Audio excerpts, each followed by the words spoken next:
اور ایمان کے سلسلے میں اپنی قوم کی رہنمائی نہیں کی تو میرے پیارے آقا صلی اللہ تعالی علیہ وسلم کے پیارے دیوانوں، اللہ خیر فرمائے، نہ جانے یہ قوم کس دلدل میں جا کر کے گرے، کچھ کہا نہیں جا سکتا۔ حالات ایسے بن چکے ہیں کہ اب تو لوگ کمپرومائز کرنے لگ گئے، ایمان جا رہا ہے پھر بھی کمپرومائز، اور ایسے کلمات اب مسلمان اپنی زبان سے نکالنے لگ گئے کہ جن کلمات کو نکالنے کے لیے پہلے روح کانپتی تھی، لیکن اب مسلمان بے دھڑک یہ کہتا ہوا نظر آتا ہے۔ ایسی سچویشن میں ہم اگر قرآن کی رہنمائی حاصل کریں اور رسول رحمت صلی اللہ علیہ وسلم کی رہنمائی کو حاصل کریں تو بہت ساری چیزیں ہمیں سمجھ میں آتی ہیں۔ انہی چیزوں میں سے آج میں نے ایک قرآنی دعا کا انتخاب کیا ہے، جس دعا کے اندر اسی چیز کی طرف اللہ عز و جل کی بارگاہ میں مدد مانگی جا رہی ہے، التجا کی جا رہی ہے۔ آج ہمارے پاس ہدایت کی دولت موجود ہے، الحمدللہ آج ہمارے پاس ایمان کی دولت موجود ہے، لیکن کبھی بھی کسی بندے کو اس اعتبار سے مطمئن ہو کر بیٹھنے کی اجازت نہیں ہے کہ وہ ایمان ہی پر مرے گا۔ اسے ہمیشہ ڈرتے رہنا چاہیے کہ کبھی کہیں ایسا معاملہ نہ ہو جائے کہ ہمارے ہاتھوں سے ایمان کا دامن نکل جائے۔ اور یہ فکر، یہ ڈر ان لوگوں کو بھی تھا جن لوگوں کے جنتی ہونے کی بشارت مدینے کے تاجدار نے عطا فرمائی تھی۔ اس ڈر سے وہ لوگ بھی کانپتے تھے کہ کہیں ایسا نہ ہو کہ آخری وقت میں ہمارے لیے کوئی مسئلہ پیدا ہو جائے۔ لیکن آج چند عبادات اور چند رسومات کے عادی بننے کے بعد امت مسلمہ اس حد تک غافل ہو چکی ہے کہ اسے اس چیز کی فکر قطعی طور پر نظر نہیں آتی کہ اس کے ہاتھوں سے کہیں دامن اسلام چھوٹ نہ جائے، بلکہ کثرت گناہ، کثرت حرام کے ارتکاب کی بنیاد پر ڈر لگنے لگتا ہے کہ کہیں خاتمہ خراب نہ ہو جائے۔ اب آئیے میں اس دعا کی طرف آپ کی توجہ کو مبذول کراؤں جو دعا خود حضور مانگا کرتے تھے، جو دعا صحابہ مانگا کرتے تھے۔ اور اس دعا کو سمجھنے کے لیے اس دعا کے معنی کو سمجھیے، مطلب کو سمجھیے۔ اور یہ دعا کسی ولی کی طرف سے کی ہوئی نہیں ہے، بلکہ یہ دعا اللہ عز و جل کی کتاب قرآن مقدس میں موجود یہ دعا ہے۔ جس دعا کو اللہ نے اپنی کتاب میں جگہ دی ہو، اس دعا کا مقام کتنا عرف و اعلیٰ ہوگا۔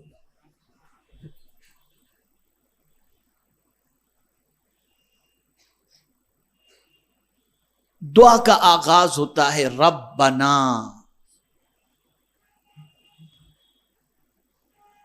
اے ہمارے رب۔ ہم تو رب کے معنی بھی نہیں جانتے۔ اگر رب کے معنی جانتے ہوتے تو ہمارا ایمان مضبوط ہوتا۔ ہم سب کو جانتے ہیں، رب کو نہیں جانتے۔ سب کے بارے میں واقفیت رکھتے ہیں، رب کے بارے میں واقفیت نہیں رکھتے۔ رب کے معنی کیا ہوتا ہے؟ پالنے والا۔ کیا ہوتا ہے؟ پالنے والا بھی ہوتا ہے، مالک بھی ہوتا ہے رب کا معنی۔ دنیا کا ہر پالنے والا پالتا ہے، جانور بھی اپنے بچے کو پالتا ہے، ماں باپ بھی اپنے بچے کو پالتے ہیں، درخت کو بھی پالا جاتا ہے، یہ پالا جاتا ہے، پالنے والے بہت ہیں، لیکن ہر پالنے والے کی کوئی غرض ہوتی ہے۔ ماں باپ اولاد کو اس لیے پالتے ہیں کہ بڑھاپے میں سہارا بنے گا۔ اے میرے رب تیری عظمتوں پر قربان کہ تو ہمیں ایسا پالتا ہے کہ تیری ہم سے کوئی غرض ہے ہی نہیں، ہے تو بس اتنی کہ ہم تیری عبادت کریں۔ اور کس طرح سے پالتا ہے، جہاں جس کی جو ضرورت ہے اس ضرورت کو پوری کر کے پالتا ہے۔ اس کے پالنے کا انداز بڑا نرالا ہے، اس کی شان بڑی عرف و اعلیٰ ہے۔ اور جب کوئی بندہ ربنا کہتا ہے تو اللہ کی رحمت کو پیار آ جاتا ہے کہ میرا بندہ جانتا ہے کہ میں ہی اس کو پال رہا ہوں، یہ جانتا ہے کہ میرے علاوہ کوئی اس کا پالنے والا نہیں۔ اس لیے قرآن شریف کے اندر جتنی بھی دعائیں آپ کو ملیں گی، ان ساری دعاؤں کے اندر جس لفظ سے اللہ کو یاد کیا گیا ہے وہ ہے ربنا یا رب اغفر لی، اس طریقے سے لفظ رب ہی کا استعمال ہوا ہے۔ ہم اپنی زبان سے تو دعا کر لیتے ہیں، لیکن قرآنی دعاؤں سے عدم واقفیت کی بنیاد پر ہم وہ دعائیں نہیں مانگتے جو منصوص ہیں، قرآن شریف سے ثابت ہیں، احادیث سے ثابت ہیں۔ تو یہاں پر دعا موجود ہے جس میں دعا کرنے والے نے دعا کی ربنا، اور یہ دعا حضور صلی اللہ علیہ وسلم نے بھی کی ہے۔ کیا دعا، کیا مانگا اپنے رب سے؟ تو مانگا یہ ربنا لا تزغ قلوبنا، اے ہمارے رب دل ٹیڑے نہ کر۔ یہ دل جو ہے نا، دل ٹیڑے نہ کر بعد اس کے کہ تو نے ہمیں ہدایت دی۔ اے اللہ تو نے جو ہمیں ہدایت عطا فرما دی نا، اب اس ہدایت کے بعد ہمارے دل کو ٹیڑھا نہ کرنا۔ یہاں زیغ سے مراد مفسرین گمراہ بھی لیتے ہیں کہ اے اللہ جب تو نے ہمیں ہدایت کی دولت عطا فرما دی تو ہمیں اب تو گمراہ نہ کرنا۔ ہدایت کے بعد گمراہی سے بچنے کی دعا اللہ کی بارگاہ میں کی جا رہی ہے۔ اب یہاں آپ توجہ سے سماعت فرمائیں۔ انسان کا دل اللہ کی 2 انگلیوں میں یا چٹکیوں میں ہے، وہ جب چاہتا ہے پھیرتا رہتا ہے۔ قلب کو قلب اسی لیے کہتے ہیں کہ وہ اس ایک حالت میں نہیں رہتا، اس کی حالت بدلتی رہتی ہے۔ کبھی آپ دیکھیں گے کہ آپ کا دل بہت نیکی کرنے کا ہوگا، اور کبھی آپ دیکھیں گے کہ آپ کا دل بہت گناہ کرنے کو چاہے گا۔ دل کی ایک حالت ہمیشہ نظر نہیں آتی، یہ دل بدلتا رہتا ہے، دل کی کیفیت بدلتی رہتی ہے۔ میرے پیارے آقا صلی اللہ تعالی علیہ وسلم کے پیارے دیوانوں، آپ دیکھیں، اسی لیے فرمایا گیا کہ جب کبھی تمہارے دل میں نیکی کا ارادہ ہو فوراً نیکی کر ڈالو، پتہ نہیں بعد میں تمہارا دل نیکی کا ہو یا نہ ہو۔ اسی لیے حضور صلی اللہ علیہ وسلم نے فرمایا بادروا بالاعمال الصالحہ، نیکی کرنے میں جلدی کرو۔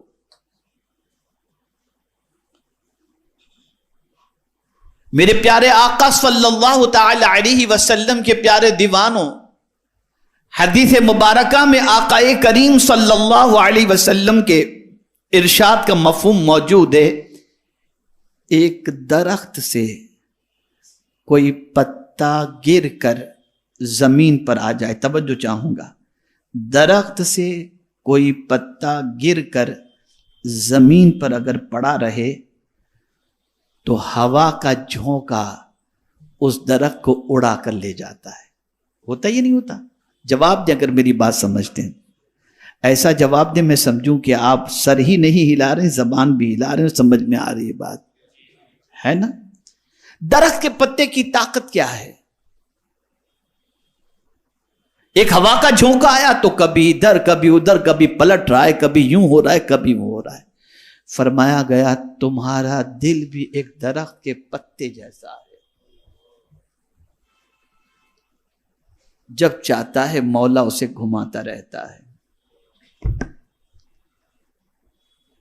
اے رسول اعظم صلی اللہ تعالی علیہ وسلم کے دیوانوں، اسی لیے رسول اعظم صلی اللہ تعالی علیہ وسلم اللہ کی بارگاہ میں دعا کیا کرتے تھے، اللہم ثبت قلبی علی دینک، اے اللہ میرے دل کو اس دین پر قائم رکھنا.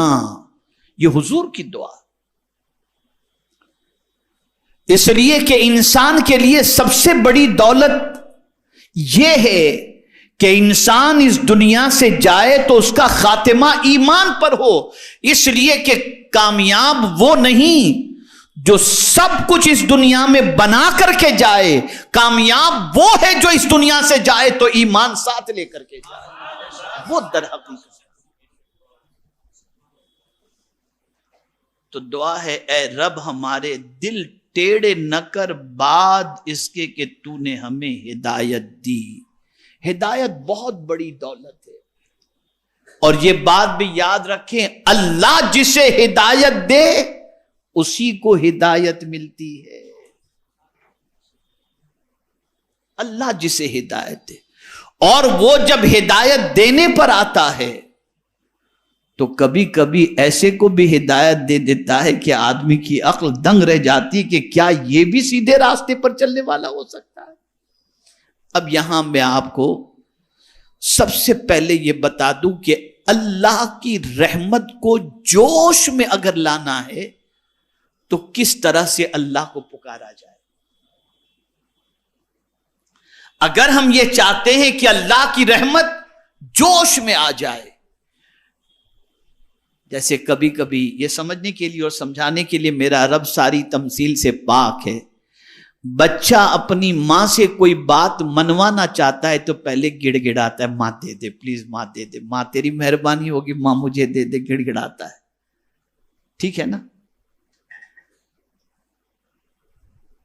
اور پھر بھی ماں کا پیار جوش نہیں دکھاتا تو پھر وہ تھک کے رونا شروع کر دیتا ہے. جہاں اس کی آنکھ سے آنسو نکلتے ہیں کہ ماں کا دل موم ہو جاتا. اچھا بیٹے چلے، رو مت، تو چپ ہو جا، چل لے لے. اللہ اللہ، جب بچے کے آنسو پر ماں اتنی مہربان ہوتی ہے تو جس نے ماں کے دل میں رحم پیدا کیا اس کی بارگاہ میں آنسو کا نذرانہ پیش کیا جائے تو اس کی رحمت کتنی نچھاور ہونے کو تیار ہے. تو اللہ کی رحمت کو جوش میں لانے کے لیے 3 چیزیں ہیں. میرے پیارے آقا صلی اللہ تعالی علیہ وسلم کے پیارے دیوانوں، پہلی چیز دل کی بے قراری. آپ کے دل میں بے قراری ہو، بے چینی ہو. اسی لیے قرآن نے بے قرار کی دعا کے بارے میں فرمایا، امن یجیب المضطر اذا دعاہ، کون ہے جو بے قراروں کی فریاد سنتا ہے. ایک بے قرار کسی انسان کے دروازے پر جائے تو آدمی دیکھ کر نفرت کرتا ہے، جب دیکھو تب یہ روتا بلکتا میرے پاس آ جاتا ہے. لیکن یہی بندہ جب خدا کی بارگاہ میں حاضر ہو کر اپنی بے قراری کو پیش کرتا ہے تو اللہ کی رحمت پکارتی ہے، ہاں میرے بندے تیری پکار میرے علاوہ ہے کون جو سنے گا. تو اس کی بارگاہ کے اندر بے قراری ہونی چاہیے، اضطراب ہونا چاہیے، بے چینی ہونی چاہیے. اس بے قراری کے ساتھ اللہ کی بارگاہ میں ہمیں پکارنا چاہیے. تو پہلی چیز ہے بے قراری. دوسری چیز ہے گڑ گڑانا، زاری کرنا. جیسے کسی کو منایا جاتا ہے اس طریقے سے جاری کرنا، یہ اللہ کی رحمت کو جوش میں لے آتا۔ اسی لیے حدیث مبارکہ میں ہے کہ جب کوئی بندہ اللہ سے معافی مانگتا ہے تو اللہ فرشتوں سے فرماتا ہے میرے فرشتوں یہ بندہ مجھ سے معافی مانگ رہا ہے اس لیے کہ جانتا ہے کہ میرے سے زیادہ کون معاف کرنے والا ہے، فرشتوں گواہ ہو جاؤ میں نے اس کو معاف کر دیا۔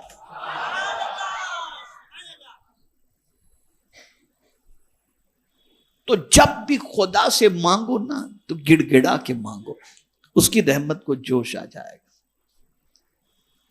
اور بے قرار دلی سے مانگو۔ اور تیسری چیز جو اللہ کی رحمت کو جوش دلاتی ہے وہ ہے آنکھوں کا پانی۔ جب آنسو نکلنے لگتے ہیں نا تو پھر اللہ کی رحمت کو جوش آ جاتا ہے، پھر اس کی رحمت مچلنے لگتی ہے، اور وہ اپنے بندے کے آنسوؤں پر کرم کی نظر فرما کر اپنی رحمت کا پانی اس پر ڈال دیتا ہے۔ اسی لیے گناہوں سے ڈر کر اگر کوئی روتا ہے یا اللہ کے خوف سے جو روتا ہے اس کی آنکھوں سے نکلنے والے آنسو کی اہمیت آپ جانتے ہیں۔ آقا کریم صلی اللہ علیہ وسلم ارشاد فرماتے ہیں وہ آنسو جو آنکھ سے نکلتے ہیں گناہ سے ڈر کر یا اللہ سے ڈر کر، گناہ سے ڈر کر مطلب گناہ کے عذاب سے ڈر کر جو آنسو نکلتے ہیں، سرکار صلی اللہ علیہ وسلم فرماتے ہیں وہ آنسو جسم کے جس حصے پر پہنچیں گے اس حصے کو جہنم کی آگ نہیں جلا سکتی۔ اس لیے سیدنا ابو ہریرہ رضی اللہ تعالیٰ عنہ روتے تھے تو اپنے آنسوؤں کو جو نکلتے تھے نا اسے جسم پر مل لیتے تھے اور کہا کرتے تھے یہ آنسو جسم کے جس حصے پر لگیں گے اس حصے کو جہنم کی آگ نہیں جلائے گی۔ تو اللہ کی رحمت کو جوش میں لانے والی تین چیزیں، بے قرار دل، جب کبھی طبیعت بے قرار ہو ادھر ادھر مت جاؤ، مصلی بچھاؤ، اللہ کے گھر میں چلے آؤ اور اللہ کی بارگاہ میں رونا شروع کر دو، گڑ گڑانا شروع کر دو، مانگنا شروع کر دو۔ میاں کسی کے یہاں جاؤ گے نا مانگنے کے لیے گڑ گڑاتے ہوئے تو کہے گا رات کا وقت ہے مجھے سونے دو۔ میرے رب کے یہاں قانون نہیں ہے کہ بھئی صبح سے لے کے رات میں 12 بجے تک آ کر کے رو کر کے مانگنا ہو تو مانگنا، 10 بجے کے بعد مانگو گے تو نہیں ملے گا، نہیں۔ میرے رب کی شان یہ لا تاخذہ سنۃ ولا نوم، میرا رب نیند سے پاک ہے، وہ سوتا ہی نہیں، جب تو پکار تیری پکار کو وہ سن لیا کرتا ہے، اور جہاں سے پکارو وہاں سے وہ سن لیا کرتا ہے۔ لیکن ہماری قوم کو ہم دیکھتے ہیں دعا کے وقت آسمان اور چھت دیکھتے ہوتے ہیں، یہ کیسی دعا مانگتے یہ بھی مجھے نہیں سمجھ میں آتا۔ کاروبار کریں گے تو سیلس مین شپ کریں گے تو کسٹمر کی نگاہوں میں نگاہیں ڈال کر اس سے بات کریں گے پوری توجہ کے ساتھ، جیب سے پیسہ نکالنے کے لیے کسٹمر کے، لیکن خدا سے رحمت حاصل کرنے کے لیے کبھی ادھر دیکھیں گے کبھی ادھر دیکھیں گے اور منہ سے کچھ پڑھ رہے ہیں، پتہ بھی نہیں ہوتا کہ مانگ کیا رہے ہیں۔ جہالت تو ہماری قوم کی اتنی ہے کہ جب کوئی دعا کرنے والا دعا کرتا ہے اللہ میں عذاب کا مستحق ہوں تو معاذ اللہ قوم کہتی ہے آمین۔ یہ تو حال ہے ہماری قوم کا۔ نہ ہم نے خدا سے مانگنے کا طریقہ سیکھا، نہ خدا سے مانگنے کے آداب ہمیں معلوم، ہم تو اتنے گئے گزرے ہیں کہ جس کی کوئی انتہا نہیں الا ماشاء اللہ۔ تو اللہ کی رحمت کو جو چیز جوش میں لاتی ہے وہ بے قراری، زاری اور آنکھوں کا پانی، یہ تین چیزیں اللہ کو جوش میں لاتی ہیں۔ میرے پیارے آقا صلی اللہ تعالی علیہ وسلم کے پیارے دیوانوں، اب ہم کیا دعا کر رہے ہیں؟ ربنا لا تزغ قلوبنا بعد اذ ہدیتنا، مولا جو تو نے ہم کو ہدایت عطا فرمائی۔ اب ہدایت کی بھی 3 قسمیں ہیں، اچھی طرح سمجھ لو آج، ہدایت کی بھی 3 قسمیں ہیں۔ میرے پیارے آقا صلی اللہ علیہ وسلم کے پیارے دیوانوں، ایک ہے ایمان کی ہدایت کہ اے میرے کریم جو تو نے ایمان کی دولت ہمیں عطا فرمائی، جو ایمان کی دولت سے تو نے ہمیں مالا مال فرمایا، اے اللہ تیری بارگاہ میں التجا ہے تو ہم سے یہ مت چھیننا۔ مجھے حیرت ہے، ہم یہ دعا تو کرتے ہیں اے اللہ تو نے جو مال دیا وہ نہ چھیننا، اولاد دی وہ نہیں چھیننا، مجھے ایسے بہت کم ملتے ہیں جو یہ دعا کریں کہ اللہ تو ایمان نہ چھیننا۔ یہ دعا کرتا ہوا کوئی نظر نہیں آتا الا ماشاء اللہ۔ اس لیے کہ اس کے نزدیک ایمان کی کوئی خاص اہمیت ہے ہی نہیں۔ ایمان اتنی بڑی دولت ہے کہ جسے اللہ ایمان دے دیا اسے دونوں جہاں کا خزانہ عطا کر دیا۔ ساری بڑائیاں، ساری خوشیاں دنیا کی آخرت کی اگر کسی کے لیے ہے تو وہ ایمان والے کے لیے۔ میں صرف ایک آیت پیش کروں گا، اتنا طویل موضوع ہے ایمان والا کہ میں اگر اس پر گفتگو کروں تو میرے جیسا ادنا طالب علم صرف ایمانیات پر گفتگو کرنے کے لیے 2-5 سال کے اجتماع تو ہو جائیں گے۔ ایک آیت ایمان کے بدولت اللہ عز و جل کیا دولت عطا فرماتا ہے ایمان کی وجہ سے، صرف یہ بتا دوں، صرف ایک۔ اللہ فرماتا ہے وَلِلَّهِ الْعِزَّةُ وَلِرَسُولِهِ وَلِلْمُؤْمِنِينَ، عزت تو اللہ کے لیے ہے، اس کے رسول کے لیے ہے اور ایمان والے کے لیے۔ عزت ایمان والے کے لیے، جنت ایمان والے کے لیے ہے، نعمتیں ایمان والے کے لیے ہے، ساری برکتیں ایمان والے کے لیے ہے۔ لیکن یہ بھی سمجھنا پڑے گا کہ جو اصطلاح شریعت میں ایمان کی تعریف کی گئی اس میں تو ہم فٹ ہو سکتے ہیں، لیکن کامل مومن کے اعتبار سے ہم ایمان والے کی فہرست کے اندر پورے اتر پاتے ہیں کہ نہیں، یہ ایک سوال موجود ہے۔ تو اللہ کی بارگاہ میں جہاں یہ دعا کرتے ہو کہ اے اللہ مجھے دی ہوئی دولت نہ چھیننا، میری اولاد مجھ سے نہ چھیننا، میری شہرت مجھ سے نہ چھیننا، وہیں سب سے اہم دعا یہ کرو کہ اے اللہ تو نے جو ایمان کی دولت دی ہے یہ ایمان کی دولت ہم سے کبھی نہ چھیننا۔ اور مجھے یاد آ رہا ہے میرے مینٹور، میں جن کو بہت زیادہ پسند کرتا ہوں دعوت دین کے سلسلے میں، ماضی قریب کے عظیم داعی دین حضور مبلغ اسلام علامہ عبدالعلیم صدیقی میرٹھی رحمت اللہ تعالی علیہ، جو اعلیٰ حضرت عظیم البرکت امام عشق و محبت کے خلیفہ تھے۔ آج دنیا میں جتنی بھی تحریکیں موجود ہیں اور جتنے بھی علماء موجود ہیں، ان سب نے مل کر جتنوں کو ایمان کی دولت سے مالا مال نہیں کیا، تنہا مبلغ اسلام نے اتنوں کو اسلام کی دولت سے مالا مال کیا۔ لیکن 1 لاکھ کے قریب لوگ کم و بیش ان کے ہاتھوں پر اسلام قبول کیے۔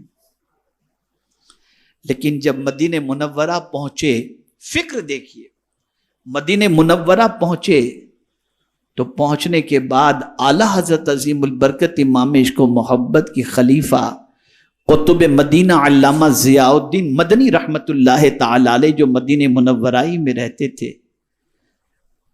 ان سے عرض کرتے ہیں کہ حضور دعا کریں کہ میرا خاتمہ ایمان پر ہو۔ کون کہہ رہا ہے؟ مبلغ اسلام کہہ رہا ہے۔ کون مبلغ اسلام؟ جن کی زندگی سفیر اسلام بن کر دنیا کے اندر اسلام کی شمع کو روشن قدرے میں گزری۔ تو قربان جائیے،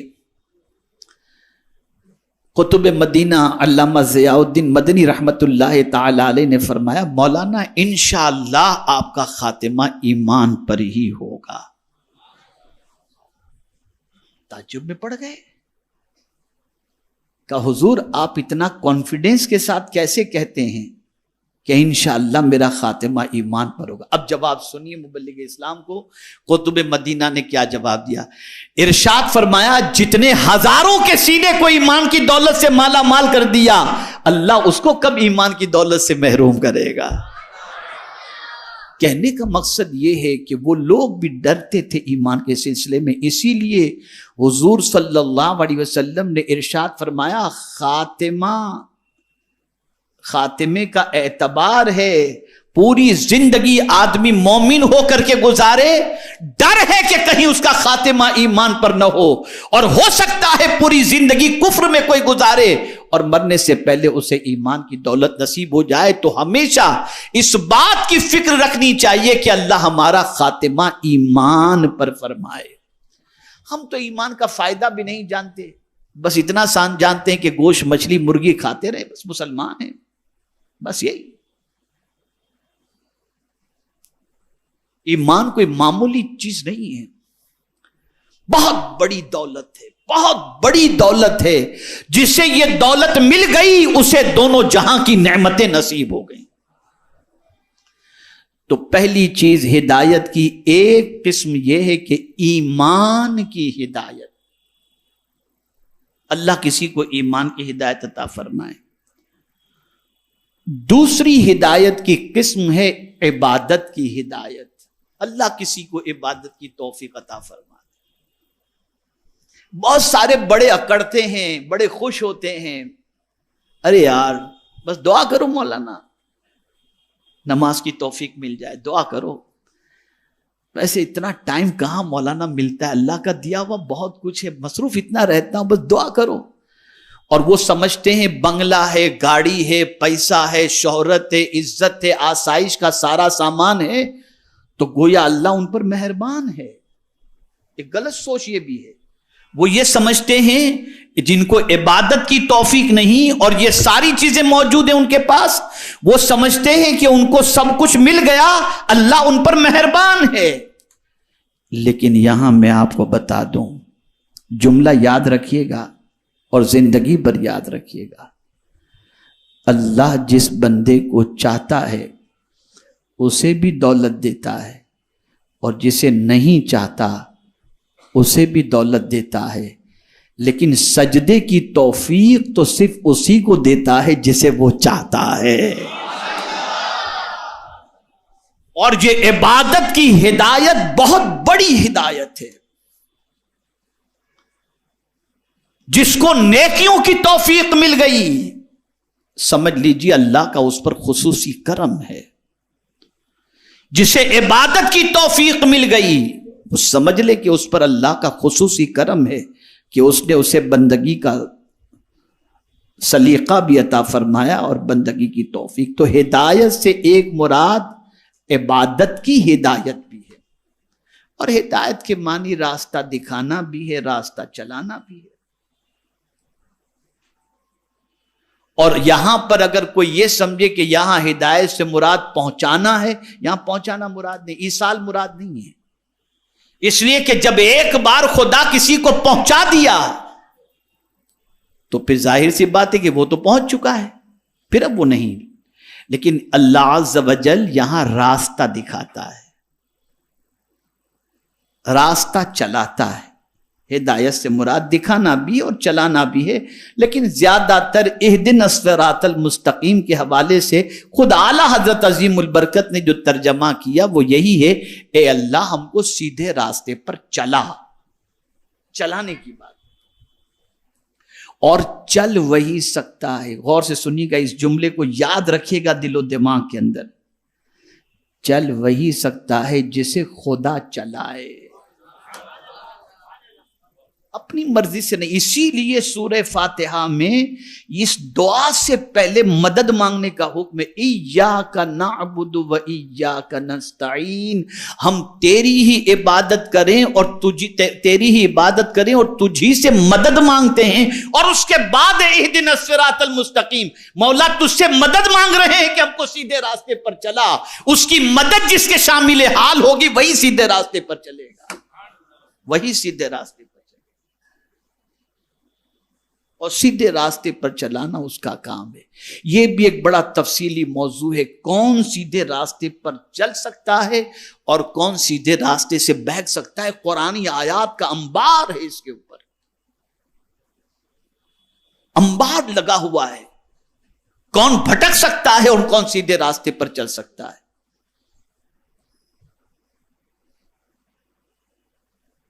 وہ ساری صفتیں جس سے انسان بہک جاتا ہے اس کا ذکر بھی اللہ نے قرآن میں فرمایا، اور وہ ساری صفتیں جس سے انسان سیدھے راستے پر چل سکتا ہے اس کا بھی ذکر اللہ عز و جل نے قرآن مقدس میں فرمایا۔ تو عبادت کی ہدایت، یہ جو دعا ہم کرتے ہیں نا، لا تزغ قلوبنا بعد اذ ہدیتنا، اس میں تینوں چیزیں شامل ہیں۔ پہلی چیز ایمان کی ہدایت، کہ جو مولا تو نے ہمیں ایمان کی ہدایت عطا فرمائی ہے، اب ہمیں گمراہ نہ کرنا، ہمارا دل ٹیڑھا نہ کرنا۔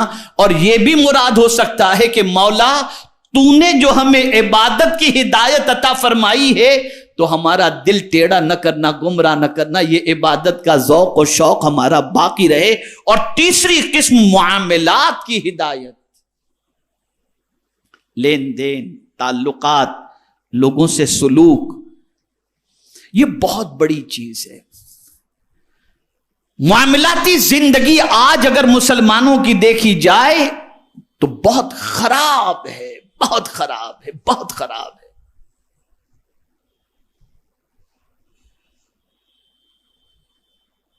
اس لیے فاروق اعظم رضی اللہ تعالی عنہ فرماتے تھے کہ کسی انسان کو پہچاننے کے لیے صوم و صلات کو نہیں، معاملات کو دیکھو کہ معاملات میں وہ کیسا ہے۔ تو اللہ اگر کسی کو معاملات درست کرنے کی ہدایت عطا فرما دے، مثال کے طور پر سچ بولنے کی، وعدے کی وفا کرنے کی، حسن خلق سے پیش آنے کی، اسی طریقے سے کسی کی خیانت سے بچنے کی، یہ ساری توفیق عطا فرما دے تو اللہ عز و جل کا اس بندے پر خصوصی کرم ہے۔ میرے پیارے آقا صلی اللہ تعالی علیہ وسلم کے پیارے دیوانوں، یاد رکھیں یہاں پر دعا اللہ کی بارگاہ میں جو کی جا رہی ہے، ربنا لا تزغ قلوبنا بعد اذ ہدیتنا، یہاں تک پہنچ گئے نا۔ اے اللہ، اے ہمارے پالنے والے، اے ہمارے رب، دل ٹیڑے نہ کر بعد اس کے کہ تو نے ہمیں ہدایت دی۔ اور پھر کیا دعا کی جاتی ہے؟ وَهَبْ لَنَا مِن لَّدُنْكَ رَحْمَةً، اور ہمیں اپنے پاس سے رحمت، اور ہمیں اپنے پاس سے رحمت عطا فرما۔ مراد یہ حب لنا، ہبا، ہبا کے معنی کیا ہوتا ہے؟ دینا، گفٹ کے معنی میں ہوتا ہے، کسی کو دے دینا۔ دینے کے دو طریقے ہیں یا تین طریقے ہیں۔ کوئی پیسہ دے، آپ اس کے عوض میں کوئی چیز دیں، سمجھ رہے ہیں نا میری بات؟ کوئی پیسہ دے، اس کے عوض میں کوئی چیز آپ دیں، یہ بیع و شرع کے معاملے میں ہو گیا، لینا دینا، لے بھی رہے ہیں دے بھی رہے ہیں۔ لیکن ہیبا کے معنی کیا ہوتا ہے جانتے ہیں؟ ہیبا کے معنی یہ ہوتا ہے بغیر معاوضے کے کچھ دینا، لینا کچھ بھی نہیں، بغیر کسی معاوضے کے دینا۔ تو بندہ اللہ سے کہہ رہا ہے ربنا ہب لنا من لدنک رحمہ، ہمیں رحمت عطا فرما بغیر معاوضے کے، اس لیے کہ تو رحمان و رحیم ہے۔ اور ایک رحمت بغیر مانگے تھوڑی اس نے دی ہے۔ پانی ہم نے نہیں مانگا بغیر، آسمان ہم نے نہیں مانگا بغیر تقاضے کے، اور ہم سے معاوضہ۔ آپ سوچئے نا، سانس بھی تو رحمت ہے نا، لیتا ہے کچھ پیسہ اللہ ہم سے۔ یہ اللہ عز و جل سے ہم یہ کہہ رہے ہیں کہ مولا ہمیں عطا فرما، دے دے۔ میرے پیارے آقا صلی اللہ تعالی علیہ وسلم کے پیارے دیوانوں، ہمیشہ دعا کے اندر اس چیز کو آپ قرآن کے اس پہلو سے دیکھیں گے۔ مغفرت کی دعا کی گئی تو یہ کہا گیا اللہم رب اغفر وارحم وانت خیر الراحمین، رحم مانگا گیا تو خیر الراحمین، مغفرت مانگی گئی تو غفار الذنوب۔ اس طریقے سے جب عیب پوشی کی بات ہوئی تو لفظ ستار کا، تو یہاں جب کہا جا رہا ہے وَهَبْ لَنَا مِن لَّدُنْكَ رَحْمَةً، اور ہمیں اپنے پاس سے رحمت. تو اب یہ جب تم رحمت مانگ رہے ہو تو اب مانگنے کے ساتھ اس کو جب پکارو تو بہت دینے والے کی حیثیت سے پکارو. انک انت الوہاب، بے شک تو ہی بڑا دینے والا ہے، سب سے زیادہ. اور اگر بڑا کوئی دینے والا ہے تو مولا تو ہی ہے. وہاب کے معنی ہوتا ہے دینے والا، بہت دینے والا. اب اس میں آپ دیکھیں مبالغہ کس کو کہتے ہیں؟ مبالغہ کسے کہتے ہیں؟ ایک ہے لمٹ، ایک ہے ان لمٹ. بہت زیادہ کے لیے مبالغہ کا استعمال ہوتا ہے.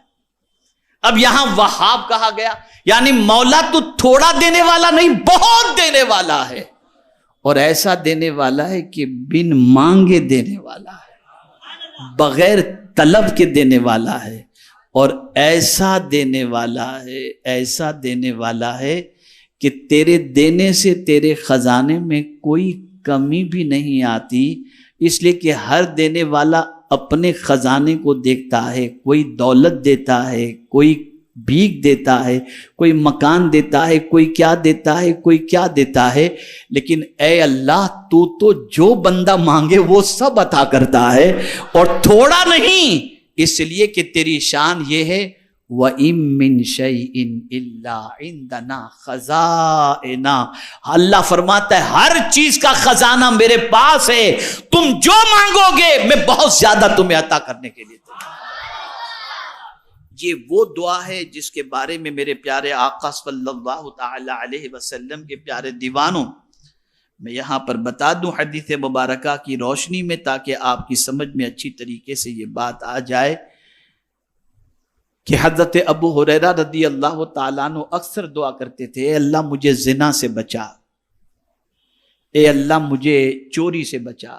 تو کسی نے پوچھا کہ آپ یہ دعا کیوں کرتے ہیں؟ تو کہتے ہیں کیا تمہیں نہیں معلوم کہ دل جو ہے نا پلٹتا رہتا ہے، پلٹتا رہتا ہے، کب میرا دل بدل جائے، کب میرا دل پلٹ جائے. اس لیے میں ان برائیوں سے پناہ مانگتا ہوں. اور پھر وہ کہتے کہ میں نے حضور کو یہ دعا مانگتے ہوئے دیکھا، ربنا لا تزغ قلوبنا بعد اذ ہدیتنا وہب لنا من لدنک رحمہ انک انت الوہاب. یہ اتنی عظیم دعا ہے کہ اگر کوئی اس دعا کو کرے اور اس دعا کا ورد اپنی زندگی کے اندر شامل کر لے تو اللہ تعالیٰ اس دعا کی برکت سے اس کا خاتمہ ایمان پر فرمائے گا. اور اللہ